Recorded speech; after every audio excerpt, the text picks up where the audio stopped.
او مائی God شرفو، تم سب کو loan میں جمع کرو اور دھیان سے، کسی کے ساتھ کوئی بدتمیزی نہیں کرنی۔ وہ صرف لون کی حد تک رہیں، انہیں وہیں جمع کرو، میں ابھی آ رہا ہوں۔ انہوں نے بمشکل حواس مجتمع کر کے شرفو کو حکم دیا۔ سارا از حد پریشانی سے ان کی جانب بڑھی۔ اب کیا کرنے والے ہیں آپ؟ اب سب کا ایک ہی سلوشن ہے، پارٹی اور فیملی دونوں اس کرائسس سے نکل سکتے ہیں۔ وہ کیا؟ صاحبزادے، شام سے پہلے وہ لڑکی اس گھر میں موجود ہونی چاہیے۔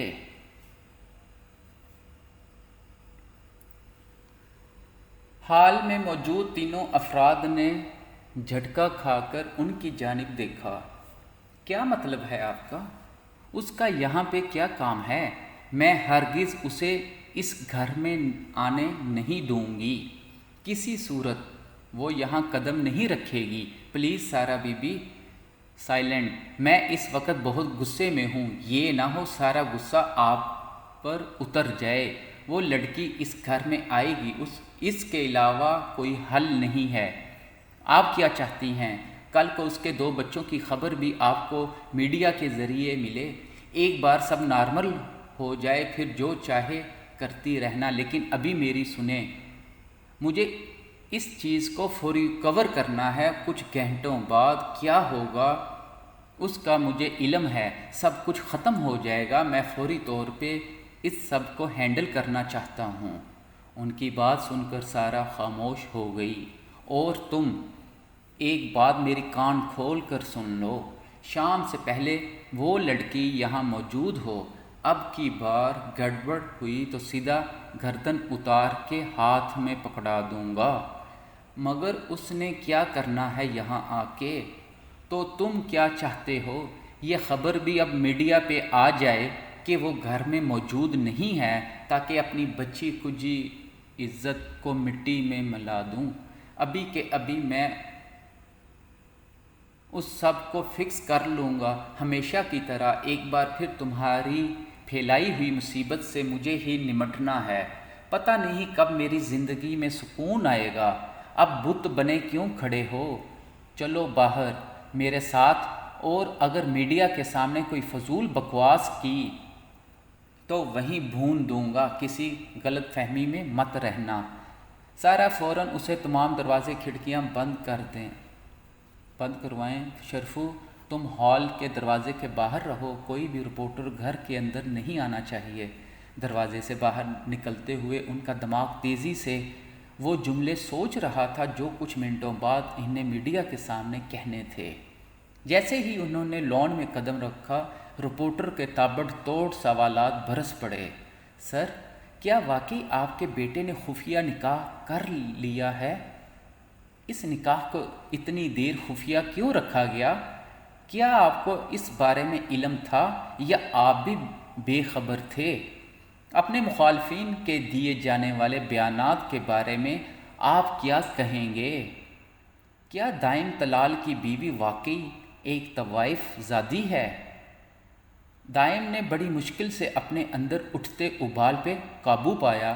میرے بیٹے کا نکاح ہو چکا ہے آج سے 2 ماہ قبل۔ اس نکاح سے ہماری ساری فیملی اور سارے ریلیٹیوز باخبر ہیں۔ الیکشن سر پہ ہونے کی وجہ سے میں کوئی پارٹی ارینج نہیں کر سکا، اسی لیے باہر کے لوگ لا علم ہیں۔ لیکن اس کا یہ مطلب نہیں ہے کہ یہ کوئی خفیہ نکاح ہے یا ہماری فیملی کو اس بارے علم نہیں تھا۔ ہماری بہو ایک باعزت خاندان سے تعلق رکھتی ہے۔ میں الیکشن کے بعد ایک گرینڈ پارٹی کے ذریعے سب کو انفارم کرنا چاہتا تھا، مگر ہر بار کی طرح اس بار بھی مخالفین نے اپنی اوقات دکھا دی اور ان اوچھے ہتھ کنڈوں پہ اتر آئے، اور میڈیا بغیر کوئی تصدیق کیے اس بات کو اچھال رہا ہے۔ اگر میڈیا ایسے ہی بغیر کسی ثبوت کے شرفا کے گھر پہ اٹیک کر دے تو کیسے چلے گا یہ ملک؟ سیاست میں جو بھی ایشو ہیں انہیں سیاست تک ہی محدود رہنا چاہیے۔ میری فیملی پہ جھوٹا الزام لگانے اور غلط خبریں دینے کے خلاف میں مخالفین پہ کیس بھی کر سکتا ہوں، پھر ان کے سب منصوبے دھرے کے دھرے رہ جائیں گے۔ مجھے بہت افسوس کے ساتھ کہنا پڑ رہا ہے کہ مخالفین اپنی شکست کا بدلہ اب ان گھٹیا طریقوں سے لے رہے ہیں۔ کیا ثبوت ہے ان کے پاس جو یہ میرے اور میری فیملی کے خلاف بول رہے ہیں؟ لیکن اب یہ کسی بھول میں نہ رہیں، میں ان لوگوں کے خلاف کورٹ میں جاؤں گا۔ ہمارے ملک میں 2.8% لوگ غربت کی لکیر سے نیچے، حضرات ڈگریاں لیے سڑکوں پر PhD کی ڈگریاں لیے زندگی بسر کر رہے ہیں، یہاں پہ پھرتے ہیں۔ آئے دن مخالفین کی زیر نگرانی علاقوں میں ٹارگٹ کلنگ اور سٹریٹ کرائم کے سینکڑوں واقعات ہو رہے ہیں۔ ہمیشہ سے ان لوگوں کی وجہ سے ملک کا نظام درہم برہم رہا ہے، مگر ان لوگوں کو اس چیز کا بالکل پرواہ نہیں ہے۔ ان اتنے فساد اور لڑائی جھگڑوں کی بجائے اگر ہم یہ سارا وقت اپنے ملک کے مسائل حل کرنے میں لگائیں تو مجھے یقین ہے اگلے چند سالوں میں ہی اس سرزمین میں کرپٹ لوگوں کا خاتمہ ہو جائے گا۔ مگر نہیں، یہ لوگ کبھی اس نہج پہ نہیں سوچ سکتے۔ ان کا کام صرف ملک میں انتشار پھیلانا ہے۔ صرف انہی کی وجہ سے ملکی سیاست خراب ہو رہی ہے۔ بہرحال اب میں بہت جلد ایک گیٹ ٹوگیدر ارینج کروں گا۔ حالانکہ میں الیکشن کی وجہ سے بے حد مصروف ہوں، لیکن ان لوگوں کے منہ بند کرنے کے لیے مجبوراً ہی صحیح مگر کچھ دیر کے لیے مجھے اپنی سرگرمیوں کو ملتوی کرنا پڑے گا، اور میں تمام مخالفین کو دعوت دیتا ہوں کہ وہ اس پارٹی میں شرکت کریں تاکہ میں انہیں اپنے بیٹے اور بہو سے انٹروڈیوس کروا سکوں۔ یعنی کہ سر آپ کہنا چاہتے ہیں کہ یہ سارے کا سارا کیا دھرا آپ کے مخالفین کا ہے۔ اگر انہیں کیا فائدہ پہنچ سکتا ہے اس حرکت سے؟ دیکھیے ظاہری سی بات ہے، وہ چاہتے ہیں میں غصے میں کوئی ایسا قدم اٹھاؤں جو میری تباہی اور ان کی کامیابی کا پیغام لائے، لیکن وہ شاید بھول رہے ہیں کہ اللہ پاک ہمیشہ حق کا ساتھ دیتا ہے اور ہم حق پہ ہیں۔ تھینک یو سو مچ۔ طاہر صاحب آپ کیا کہنا چاہیں گے آج کے واقعے کے بارے میں؟ دیکھیے حق کی راہ پہ چلنے میں دشواریاں آیا ہی کرتی ہیں، لیکن اپنے گھٹیا مقاصد کی خاطر کسی عزت دار خاتون پہ ایک جھوٹا الزام لگانا اور پھر اس کی پورے ملک میں تشہیر کرنا ایک بہت بڑا جرم ہے، اور اس جرم کی سزا ان لوگوں کو ضرور ملے گی۔ جو بھی سیاسی ایشو ہیں ان کو گھر سے باہر حل کیا جائے۔ ہم ان لوگوں کی طرح کوئی گھٹیا حرکت نہیں کریں گے، لیکن انہیں اس حرکت کی سزا ملنا اٹل ہے تاکہ آئندہ ایسا کرنے سے پہلے یہ 100 بار سوچیں۔ Thank you. رپورٹر دڑا دڑ لکھ رہے تھے۔ سارا منہ پہ ہاتھ رکھے سامنے اسکرین پہ اپنے گھر کے لون کی فوٹیج دیکھ رہی تھی، جہاں طلال ہر سوال کا جواب مسکرا کر ٹھنڈے لہجے میں دیتے۔ وہ اس کھیل کے برسوں پرانے کھلاڑی تھے، ہر اونچ نیچ سے باخبر۔ ہمیشہ کی طرح اس مصیبت کو بھی انہوں نے ہنس کر سہا تھا، جبکہ اپنے سٹنگ روم میں بیٹھا فائق لغاری اسکرین پہ چلتی طلال احمد کی تقریر سن کے پسینے میں نہا گیا۔ کیا بکواس اس کی تھی! تم نے کہا یہ سب سچ ہے، یہی کہا نا؟ اگر یہ سب سچ ہے تو وہ اتنے آرام سے کیسے بات کر رہا ہے؟ کورٹ میں جانے کی دھمکی دی ہے اس نے، اور میں جانتا ہوں اب وہ ایسا کرے گا۔ ایک بار بھی اس کے ہتھے چڑھ گیا تو ساری زندگی جیل کی سلاخوں میں چکی ہی پیستا رہوں گا۔ یہ ساری کمینی حرکت تمہاری ہے۔ تم نے کہا تھا یہ اٹل سچ ہے، پھر کیسے کہہ رہا ہے وہ کہ اس نکاح سے ہر کوئی باخبر ہے؟ اب ساری ہمدردیاں عوام کی دوبارہ سے اس کے ساتھ ہو جائیں گی اور میں ہاتھ ملتا رہ جاؤں گا۔ بے غیرت، تمہارے پاس ایک بھی ثبوت نہیں ہے اس کے خلاف۔ ایک بار اگر وہ کورٹ میں چلا گیا اور میرے خلاف جرم ثابت کر دیا تو میں تا عمر سیاست سے نااہل ہو جاؤں گا۔ اس نے سامنے پڑا گلاس اٹھا کر فرش پر دے مارا۔ اب دو ثبوت مجھے تاکہ پریس کانفرنس کر کے میں اسے جھٹلا سکوں۔ تب تو بڑا یقین تھا کہ وہ منہ کے بل گرے گا، اب کیوں منہ میں گٹھلیاں ڈال لی ہیں؟ ایک کام بھی ڈھنگ سے نہیں کر سکتے تم۔ فائق لغاری نے ٹیبل پہ پڑا ایش ٹرے اٹھا کر ساکت بیٹھے اسد کے پاؤں میں دے مارا۔ نو ڈیڈی نو، اٹس امپاسبل۔ اس نے 50 لاکھ میں لڑکی خریدی تھی، میں اس وقت سامنے بیٹھا تھا۔ یہ جھوٹ بول رہا ہے۔ جب میں اس کے آفس گیا تب تو یہ ٹوٹے سپرنگ کی طرح اچھلا تھا، یہ سن کر ہی کہ وہ لڑکی ایک طوائف ہے۔ یہ کیسے ہو سکتا ہے ڈیڈی؟ ہم تو تباہ ہو جائیں گے اگر وہ کورٹ چلا گیا، وہ جھوٹ بول رہا ہے۔ اس نے ماتھے پہ آیا پسینہ صاف کر کے پانی کی بوتل منہ کو لگائی۔ ہاں تو تم سچ بول دو، مجھے ثبوت دو تاکہ میں کوئی پریس کانفرنس کر سکوں، ورنہ تیار ہو جاؤ جیل کی سیر کے لیے، میری بنی بنائی ساکھ کا کباڑہ ہو جائے گا۔ عقل کے اندھے، بغیر ثبوت کے کون سا جاہل کسی پہ ہاتھ ڈالتا ہے؟ اگر تم وہاں پہ موجود تھے تو کوئی ویڈیو ہی بنا لیتے، کم از کم آج یہ حال تو نہ ہوتا۔ اب فوراً اٹھو، میری گاڑی پہ حملہ کروانے کی تیاری کرو، کرائے کے گنڈے تمہیں وسیم بھجوا دے گا۔ فوراً میری گاڑی پہ حملہ کرواؤ، 2 گارڈز کو موقع پہ ختم کر دو اور اپنے بازو میں بھی گولی مار لو۔ اگر ابھی اس کی پریس کانفرنس پہ رد عمل نہ دکھایا تو عوام کی ساری ہمدردیاں اسی کے ساتھ رہیں گی اور میں ایک بار پھر خالی ہاتھ رہ جاؤں گا۔ فار گاڈ سیک ڈیڈی، کوئی ہوش کے ناخن لے، وہ پہلے ہی کہہ چکا ہے کہ کوئی چیپ حرکت نہیں کرے گا۔ اب ایک ہی دن میں آپ پر حملہ کیا ثابت کرتا ہے۔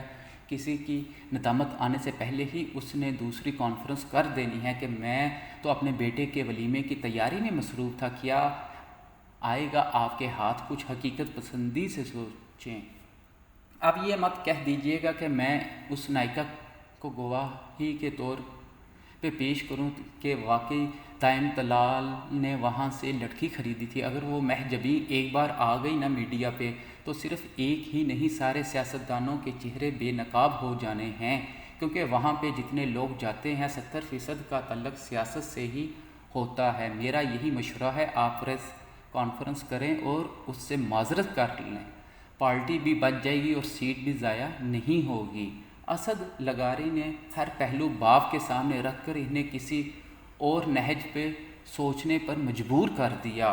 اس نے طلال کے کہنے پہ رد عمل کرتے ہوئے فوراً عدن کو فون کیا، میں کچھ دیر تک آ رہا ہوں آپ کو لینے، آدھے گھنٹے تک پہنچ جاؤں گا، تیار ہو جائیں اور اپنے کپڑے وغیرہ بھی پیک کر لیں۔ کیا مطلب؟ کپڑے کیوں؟ کہاں جانا ہے؟ آگے بتاتا ہوں، میرے آنے تک تیار رہیے گا، آدھے گھنٹے تک پہنچتا ہوں، بائے۔ اس کا فون سن کر وہ پیشانی سے کپڑے پیک کرنے لگی۔ ابھی اسے گھر سے نکلے کچھ ہی دیر ہوئی تھی کہ طلال کی کال آ گئی، گاڑی سے ہرگز مت نکلنا، شیشے سارے بند کرو اور فلیٹ پہ جا کر بھی باہر نکلنے کی ضرورت نہیں ہے، یہ نہ ہو پھر سے کوئی میڈیا کا بندہ آ کر گھیر لے، اور راستے میں بھی کہیں بھی نہ رکنا، سیدھا گھر پہنچو۔ جی ٹھیک ہے، جیسا آپ کہیں۔ کاش اتنی فرما برداری کا ثبوت تم نے پہلے دے لیا ہوتا۔ I am sorry daddy. Talal نے لائن کاٹ دی۔ ٹریفک سگنل پہ ریڈ لائٹ چلتے ہی گاڑیوں کی لمبی قطار لگ گئی۔ وہ سامنے سگنل پہ لائٹ کے گرین ہونے کا انتظار کر رہا تھا کہ سڑک پہ پھرتا بکھرے بالوں اور پھٹے ہوئے کپڑوں والا ایک پاگل شخص اس کی گاڑی کے کھلے شیشے پہ آ گیا۔ تم نے دیکھا اسے؟ نہیں، میں نے اسے کچھ نہیں کہا۔ دیکھو، اگر وہ تمہیں ملے نا تو اسے گھر چھوڑ دینا، بہت دن ہو گئے ہیں۔ میں نے اسے بہت ڈھونڈا مگر وہ کہیں نہیں ہے۔ میں نے سچ میں کچھ نہیں کیا۔ نہیں، میں جھوٹ نہیں بول رہا، میں صحیح کہہ رہا ہوں، وہ سب مر جائیں گے۔ تم اسے چھوڑ کے آؤ گے نا؟ وہ پاگل آدمی جاننے بے ربط انداز میں اس سے کیا کچھ کہہ رہا تھا۔ دائن نے اس کی بات پہ سر ہلا دیا۔ اب وہ شخص دوسری گاڑی پہ جھکے شاید یہی الفاظ دوبارہ دہرا رہا تھا۔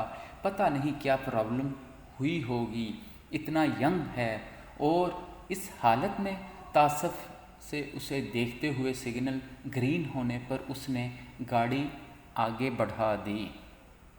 ڈیڈی کی ہدایت پر عمل کرتے ہوئے اس نے فلیٹ پہ جا کر عدن کو کال کر کے باہر آنے کا کہا۔ کچھ دیر بعد وہ چادر کا نقاب کیے فلیٹ کو لاک کر کے باہر آئی۔ اسے آتے دیکھ کر دائن دور سے ہی مسکرایا۔ ساری پریشانی ختم ہو گئی تھی۔ اگر طلال نے کہا تھا کہ وہ سب کچھ سنبھال لیں گے تو واقعی انہوں نے سب کچھ سنبھال لیا تھا۔ صبح دی جانے والی بریکنگ نیوز کی تردید اب ہر چینل کر رہا تھا۔ واقعی انہوں نے ہر بار اس کی پیدا کی ہوئی ہر مصیبت کو ختم کر دیا تھا۔ عدن کے بیٹھنے پہ اس نے فوراً گاڑی آگے بڑھا دی۔ کہاں جانا ہے؟ کپڑے کیوں پیک کروائے آپ نے؟ اس کی بات کا جواب دینے کی بجائے دائم نے ہاتھ بڑھا کر اس کا نقاب اتار دیا۔ اس کی ضرورت نہیں ہے۔ اس کی اس حرکت پہ وہ فوراً سٹپٹا گئی۔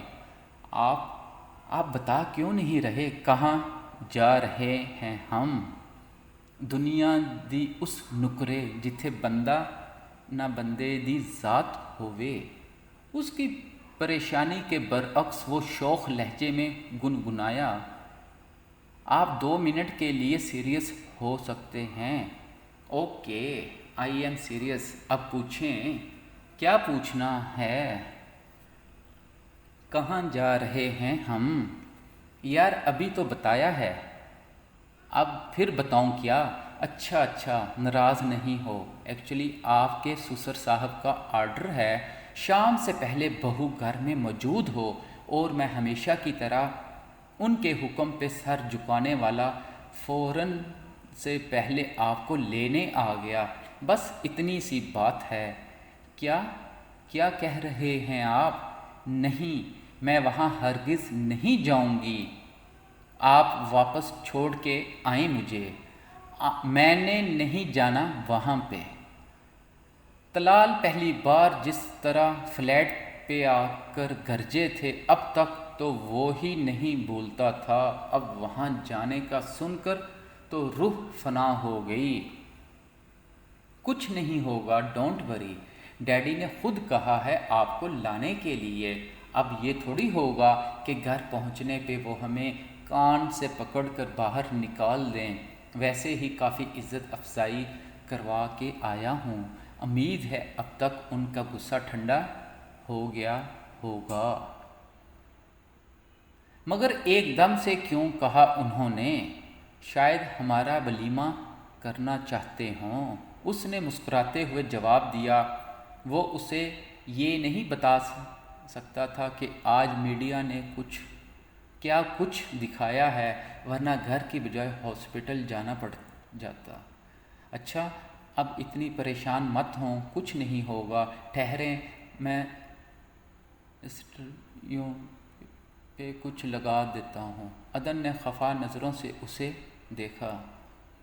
آئی سوئر میں نے اب نہیں لگایا، یہ آلریڈی سیٹ تھا۔ اب تو کوئی شک نہیں ہے نا؟ میں نے تو پہلے ہی بتا دیا تھا۔ اس کے کہنے پہ عدن کے چہرے پہ مسکراہٹ نمودار ہوئی۔ میوزک بند کرنے کے لیے بڑھتا ہوا اس کا ہاتھ دائم نے پکڑ لیا۔ چلنے دے نا، اتنا تو اچھا لگ رہا ہے، اس نے مسکراہٹ دبا کے کہا۔ باوجود عدن کے چھڑوانے پہ بھی اس کی گرفت ہلکی نہ ہوئی۔ کیا پتہ ہمیں گھر جا کے کیا کیا سہنا پڑے، کم از کم راستے میں تو اچھے موڈ کے ساتھ جائیں۔ دائم کی بات پہ اس کی گرفت میں موجود عدن کا ہاتھ کانپ گیا۔